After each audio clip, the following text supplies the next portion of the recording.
Chicken momo তৈরি হবে, সেই জন্য চিকেন, পেঁয়াজ, কাঁচা লঙ্কা একটু ভেজে নিচ্ছি হালকা করে, তারপরে পুর দিয়ে মোমো তৈরি হচ্ছে আজ ঘরে। স্বাদ মতো নুন দিয়ে ভেজে নিয়েছি, এবার পুর দেবো।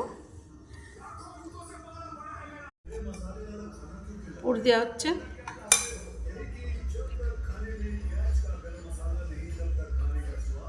একটু ডিজাইন করলে সুন্দর দেখতে লাগে।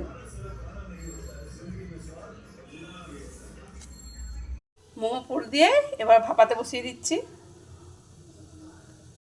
এবার একটু মোমোর জন্য চাটনি বানাচ্ছি, টমেটো, শুকনো লঙ্কা সেদ্ধ করে পেস্ট করে নিয়েছি আগে।